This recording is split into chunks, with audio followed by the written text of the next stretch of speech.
ওর বাসায় ওর ভাবি আর ওর বড় ভাই মানে এটা সব জড়িত, মানে ভাবি আর ওকে পাওয়া গেছে বাসার মধ্যে, বড় ভাই এটা সব জড়িত। আরও ও বাসায় ছিল, ও তো জানে অবশ্যই। তুমি বিক্রি করো না? না। কি কথা বলতেছে স্যার? তুমি পকেটে হাত দিয়ে রাখছো কেন? ঠিক। তো এইটা খুবই একটা গুরুতর অপরাধ এবং সেই গুরুতর অপরাধের কথা চিন্তা করেই আমরা ভোক্তা অধিকার সংরক্ষণ আইন অনুযায়ী তাদেরকে 5 জনকে এখানে 1 বছরের বিনাশ্রম কারাদণ্ড এবং 1 লক্ষ টাকা অর্থদণ্ড, ওনাদের আরও 1 মাসের বিনাশ্রম কারাদণ্ডে দণ্ডিত করেছি। আরেকজন আছে স্টুডেন্ট, ইন্টার সেকেন্ড ইয়ারে পড়ে, তার অপরাধের মাত্রা এবং তার বয়স বিবেচনা করে তাকে 3 মাসের দণ্ড এবং 1 লক্ষ টাকা অর্থদণ্ড করা হয়েছে। ওনাদের আরও 15 দিনের বিনাশ্রম কারাদণ্ড দণ্ডিত করা হয়েছে।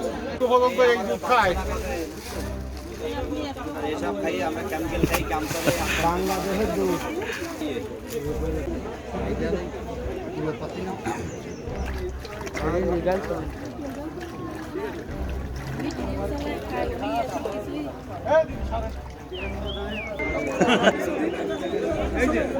রিয়ান